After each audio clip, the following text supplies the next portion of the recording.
Okay. It's time for what will probably be a kind of short one on these sort of book discussion things. So, what I picked up, again, in my journeys through little free libraries and the like, is this Flamesong by M.A.R. Barker. As soon as I saw the name, I said, oh, I'm interested, because long ago, I bought something called the Complete Wargamer's Handbook. And that covered some of the Avalon Hill GDW. It introduced me to some of the big GDW East Front stuff and things like that, but I never actually played Broken Chair. But it also had a role-playing section in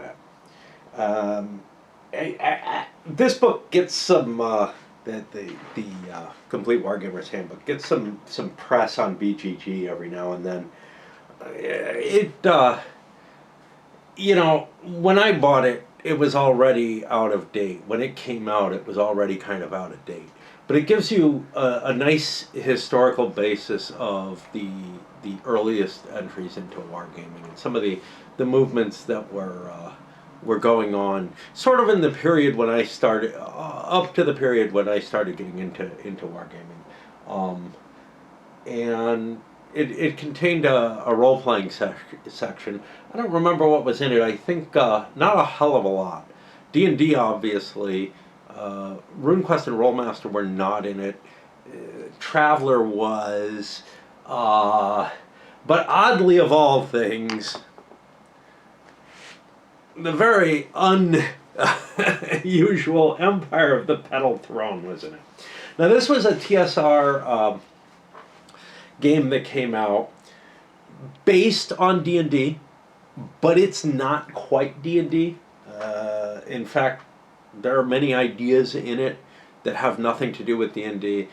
The way magic works is differently. The way the characters get their capabilities is different. It had already sort of secondary skills and stuff like that. This came out in '75, and it was hyped. And I can remember ads in the Dragon as well about it. So it was like, but the biggest piece of information I had about it was from this Complete Wargaming Handbook. But it was hyped as sort of this most detailed world, that's been created and everything. And it's kind of interesting because it was created in the very early days of D&D, with the 3-book set and whatnot. Obviously, '75 it had to be. Kind of in parallel with things like Greyhawk, but the campaign and the world were put out along with rules that are different from D&D's, very D&D reminiscent. More so TSR started putting out games like Top Secret and stuff that had levels, but they were more skill-based and everything, and were sort of a compromise between the D&D vision and the visions that things like Traveler and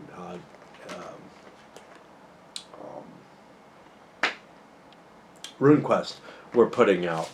But anyway, for whatever reason, I had to buy a copy of this. I had no intention of playing it, but the things that I heard was, oh, M.A.R. Barker has written, a world that's more extensive than Tolkien's. I call bullshit on that. I mean, from what I've seen, it's not.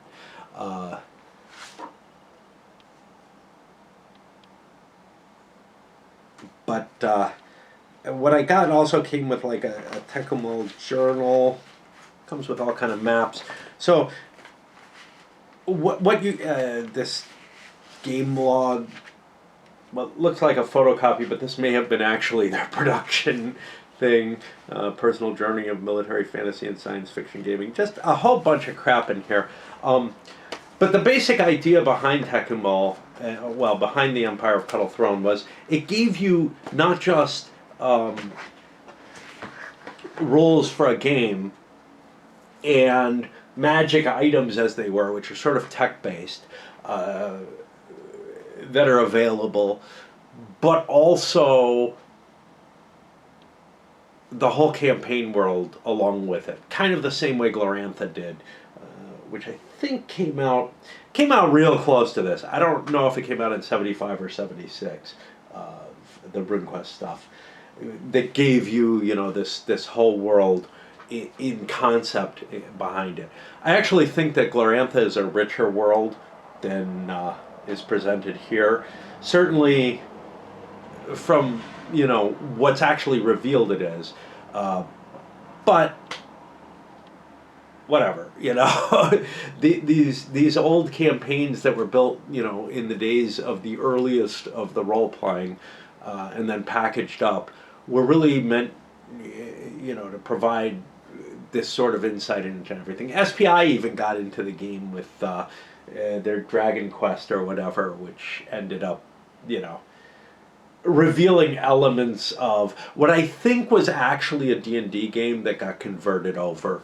And you get that in Swords and Sorcery as well, the war game based on that world, and a couple of others, Death Maze, Arena of Death, all that was not Arena of Death. It is part of it, but anyway. So there was kind of this interesting, idea of, hey, package it up with the campaign world, with all this information that you can play, that, the GM isn't expected to write his whole world. And it borrows heavily on D&D, there's no question about that, but it is a completely different game and a completely different, system. Now, remember, we're still talking about this book that I picked up, which triggered all this. In terms of what I've skimmed through Empire of the Petal Throne, like I said, I will never play it. It's just it's too messy. It's kind of a predecessor to Jarun, which I was much more excited about. That had more modern systems, the early '80s, whatever, where things felt and more coherency to what was talked about. But anyway, all this work that was done to create his own world was really done for this campaign. Unlike Tolkien, who, is going deeply into the history and everything just for the sake of creating this whole new literary world, and there's no indication that the notes that Barker has are anywhere near the same extent. He did take this system, and he was unhappy with how TSR was promoting it, that they weren't really pushing it as hard as he thought they should. Although, honestly, I think they pushed it harder than it deserved to be. And through Game Science and some other stuff, kept putting out stuff on it. But to the book itself.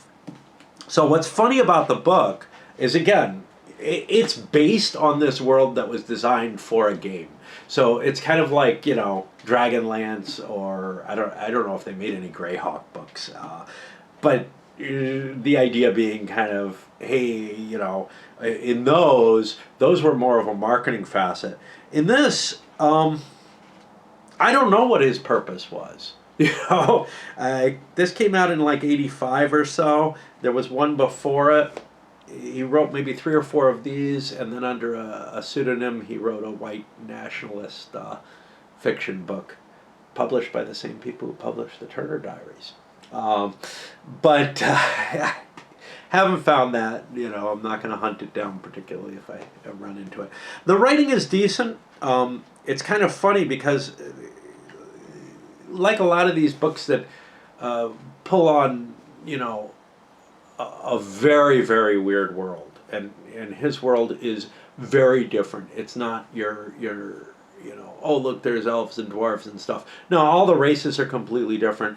It's based on a world which the humans have colonized long, long ago, and then lost their technology, and the elder races are really elder races from that world, sort of fitting in some of the, the mythical type stuff of, oh, the elves have been here forever, and the dwarves are older, and the humans are new, but without, explicitly giving them sort of a science fiction background. Here there is that explicit science fiction background.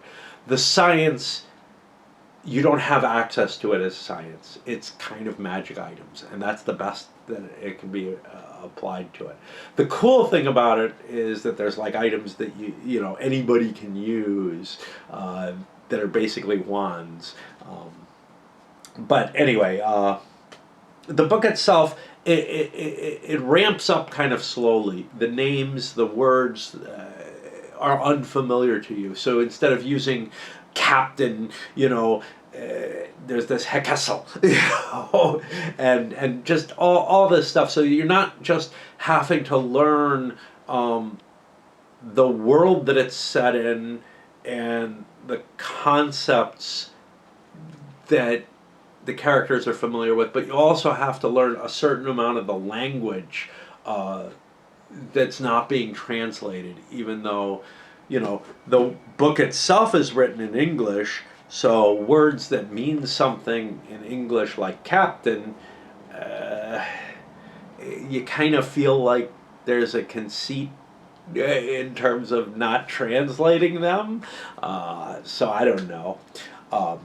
But yeah, so there's an extra burden for that. One of the things that I find in a lot of fantasy books is that there's sort of a juvenile aspect to them.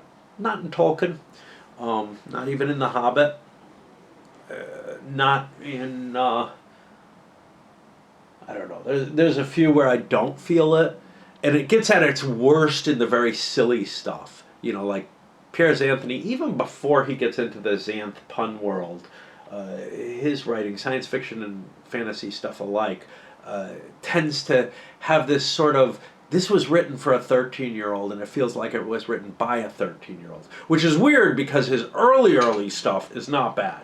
And then obviously Discworld, but that's humor. Whenever you try to make something too humorous, it probably is going to come off a little juvenile because of this. This has almost a level of, it's hard to believe that people would react and operate in that way. And there's a certain level of silliness that's introduced by that.